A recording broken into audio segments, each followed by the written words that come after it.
Confidence, confidence, confident. I can be confident, confidence, confidence, confident. I can be confident at work. Hello and welcome to the Confident at Work podcast.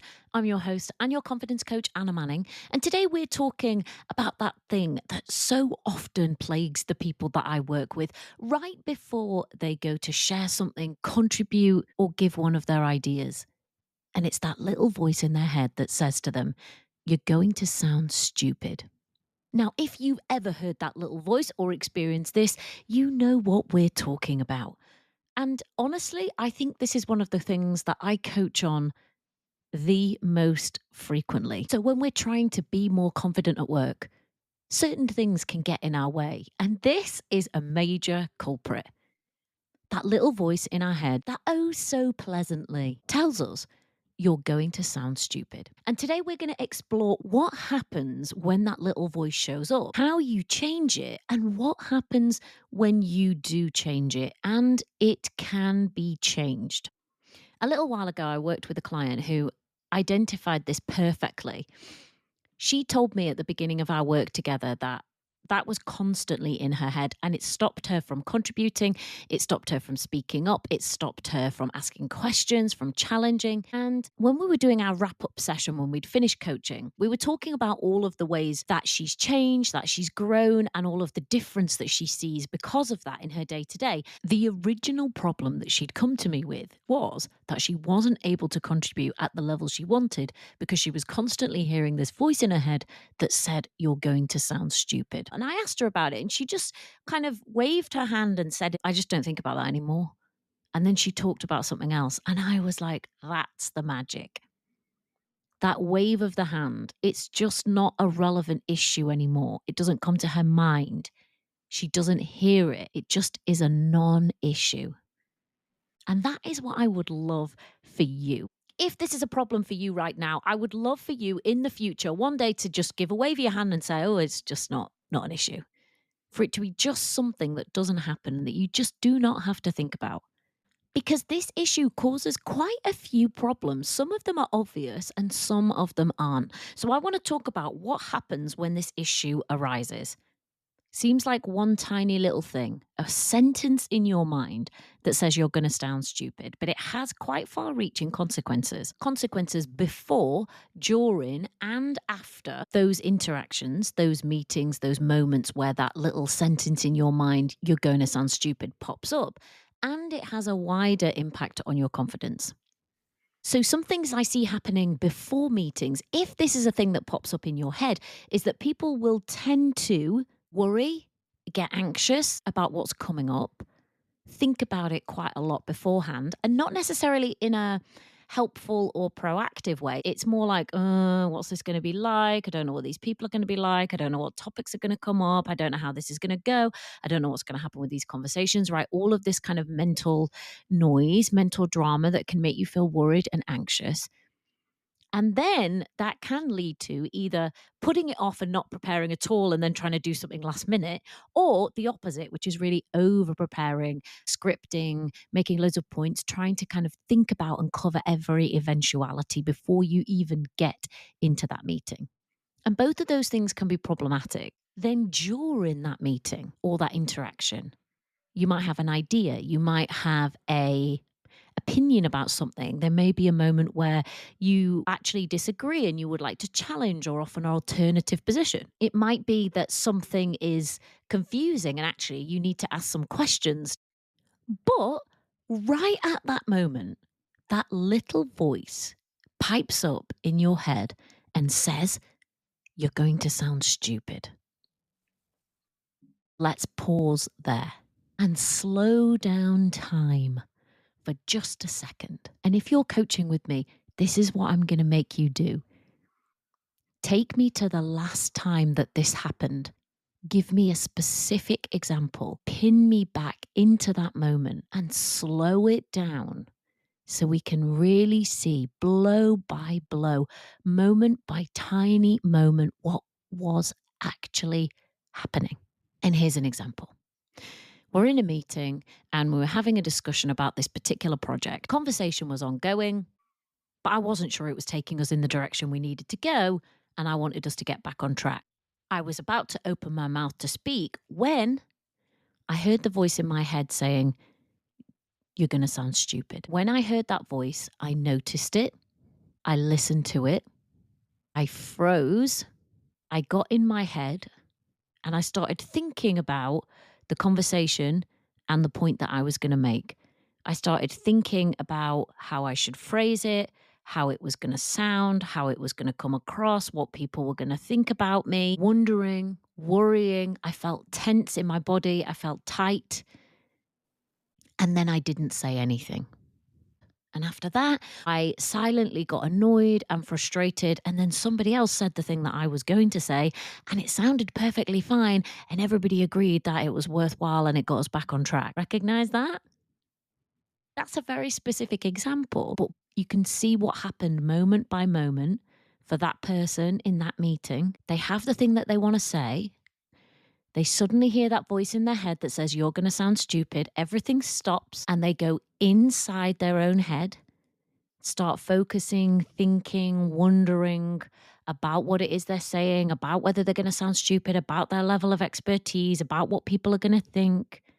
And then they get so lost in there that they don't make the contribution. And then they wind up feeling annoyed, frustrated, and they haven't contributed. And very often, it doesn't just end there. Very often, what people tell me is it stays with them afterwards. So, for 3 or 4 hours afterwards, or maybe 30 minutes afterwards, they're kind of still in that meeting mentally in their head thinking, "I could have said that. I should have said that. I didn't say that." And there might be an element, as well as that rumination, of kind of beating themselves up and thinking, "Oh, I really should contribute. Why can't I do this? I need to put myself forward. I need to be more confident." And the sum total of all of that, from one tiny little sentence, "You're going to sound stupid," before, during, and after that meeting, is that you end up wasting a lot of energy, a lot of time. You're not able to just get on with what you're trying to do afterwards. So that one little sentence can have a lot of negative impact, and even wider than that. So if we pan out and look at that in the context of your career, let's say that's happening every week, every month, every year for a number of years. That has a detrimental impact on your overall confidence. And the negative spiral impact of that is that you are stuck in this low confidence cycle, and it reduces your confidence further. Now, I don't mean to say this in a way that sounds like I want you to think it's your fault or I'm putting any kind of blame at your door. I do not. I would not. I'm never here to judge this. I'm just wanting you to understand and to hear what the impact is when all of this stuff is going on inside your head. And I'm guessing if this is you, you kind of already know the impact. You know that it maybe is frustrating, it's maybe annoying, it doesn't allow you to get your point across.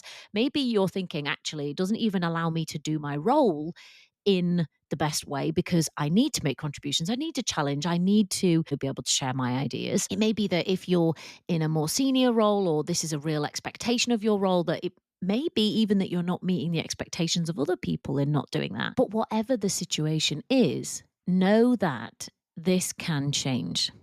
And when you do change it, when you no longer, at the moment of an idea, when you no longer have that voice in your head that says you're going to sound stupid, what happens?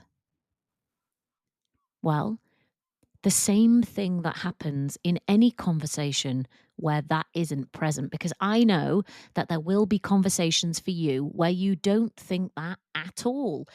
Whether that's a conversation with a colleague who you really trust, whether it's just with a friend, whether it's in your team meeting, identify a moment where you don't wonder whether you're going to sound stupid. You don't get in your head.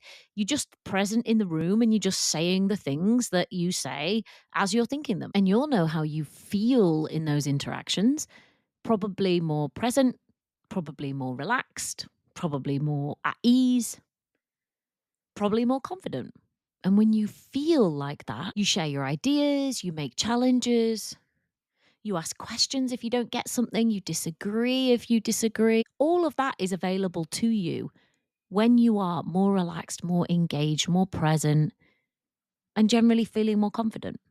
When you're feeling like that and you're no longer thinking, I'm going to sound stupid, you'll be able to trust your own expertise more. You'll be able to communicate with more clarity, more confidence, regardless of the setting that you're in. You'll be able to challenge appropriately when it's the right moment, and you'll be able to work more effectively and more decisively, saving yourself a lot of time and energy in the process, and having a greater impact, being able to actually demonstrate to people the knowledge that you have, the expertise that you hold when you're making contributions, when you're sharing, when you're challenging, even if you're disagreeing, you're using the full extent of your knowledge and your expertise and bringing that to bear in the work that you do. Now, I really don't want a tiny little sentence like, you're going to sound stupid, getting in the way of you doing all of that. If you know your stuff and you've got things to contribute, we want you contributing them. And guess what? Your workplace wants you doing that too. And I know that you want to be able to do it as well. So, how do you do it? How do you get to the place like my client got to, where with a dismissive wave of the hand, you just say, oh, I just don't think about it anymore? How do you get to a place where that little sentence that can cause so much havoc, you're going to sound stupid, just doesn't really pop up in your mind anymore? Well, for those of you who are long-term listeners to the podcast, you're not going to be surprised to hear me say this, but it's like everything we do.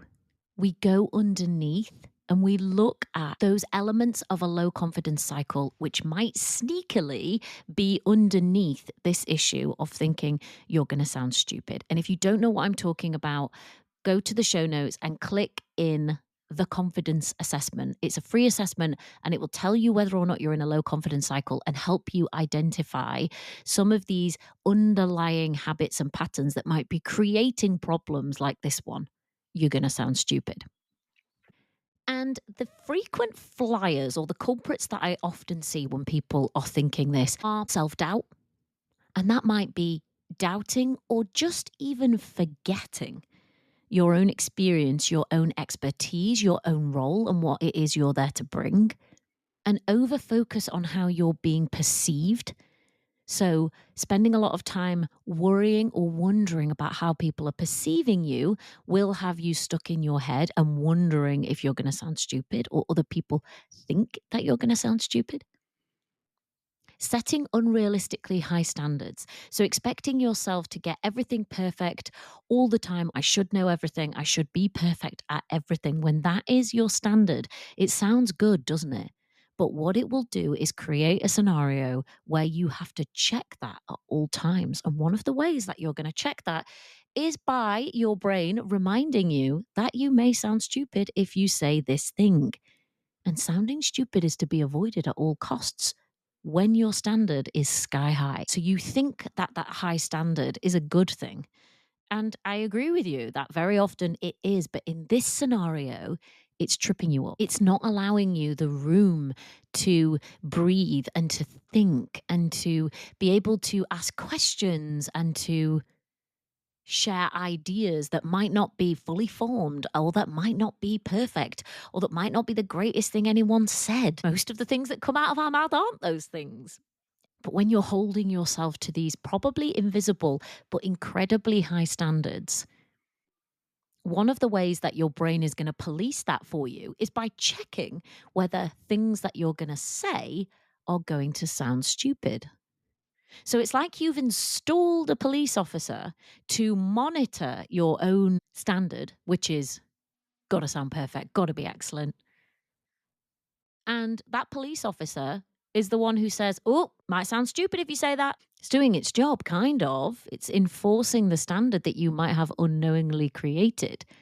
And the last bit of that low confidence cycle that we see in this problem typically is a tendency to focus on the negatives and avoid or ignore the positives. So you don't notice that you said 10 things in that meeting that were useful and relevant, but you do notice the one thing that you might have tripped up over. When you see that kind of picture, that kind of skewed picture, you don't recognize those positives, but you really focus in on that negative. Again, you have to install that police officer to make sure There's nothing negative, not even if there's loads of positive, because remember, you have to be perfect and you have to be worrying about how everybody else sees you and perceives you in order to think that you have any credibility, in order to have trust in yourself. And therefore, unknowingly, you have created this difficult environment inside your own mind within which you'll have to constantly question, am I going to sound stupid?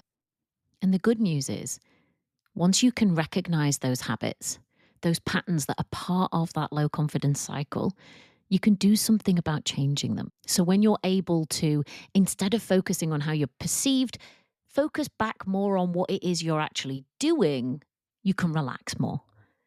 When you're okay with occasionally having to ask a question or clarify or not getting something or not being perfect all the time, when that's actually okay, you'll be so much calmer. When you're able to notice all the things you do well as the thing that goes wrong, you can breathe so much more easily. And when you're more relaxed, when you're calmer, when you can breathe much more easily, guess what? You'll feel more confident and you will not have to have that police officer installed to second guess and check everything because it just won't be necessary anymore. You won't have to question all the time what you're saying. You won't have to question how you're saying it and whether you're being articulate or communicating it in the right way. You won't have to do so much overthinking. You won't have to get in your head. You can stay present. You can be where you are. You can ask the questions you want to ask. You can say the things you want to say. You can contribute. One last way that I love to think about it is this. Imagine if you had a boss who never really trusted in your expertise and always said to you, everybody is going to think you're stupid. You need to worry about this. You need to think about this. You need to tread very carefully. And who said to you, everything needs to be perfect. Don't get a foot wrong. Don't stumble. And who never really noticed the things that you'd done well, but lasered in and focused on the one thing that had gone wrong. Who said to you, oh, do you think you should say that? You're probably going to sound stupid. And then also beat you up for not contributing and for staying quiet. Who also got frustrated with you after that meeting because you didn't just say the thing. What kind of a boss is that? How confident would you feel expressing your ideas, sharing your opinions, and challenging if that boss was sitting next to you 24/7? I wouldn't feel very confident at all. I would be second guessing myself to high heaven. I probably wouldn't say anything. And I'm guessing nor would you. And I want you to understand that if that's the kind of boss you've got living inside your head, if that boss is constantly doubting your expertise and telling you you need to worry so much about how everyone's perceiving you, if its standards are really high and it will never tolerate a failure or a mistake, and it'll always zero in on the negatives and remind you that you're going to sound stupid, but then actually beat you up after the event because you didn't say anything, that boss has got you in such a spot. No wonder you get in your head. How could you not? Anyone who has all of that going on is unlikely to share their ideas, challenge, ask questions as freely as somebody who doesn't have that going on in their head. And if you still manage to make contributions, suggestions, and share your ideas when you have all this going on in your head, then well done you. You're a legend. But I know in the background that it is taking your time and your energy and draining away things you could be doing with your day. So, I hope this has given you some insight and some understanding. If you haven't already, go and take the confidence assessment. It's free and it'll give you instant ideas for how you can start to grow your professional confidence. And if you hear that little voice in your head that says, you're going to sound stupid, I hope that you now know that you do not have to live with this forever. It is possible to start to change it. Might take a bit of work, it might take a bit of focus, but it's possible. And if you want to come and work with me, there are two ways that you can do that now. One is within the Confident at Work membership.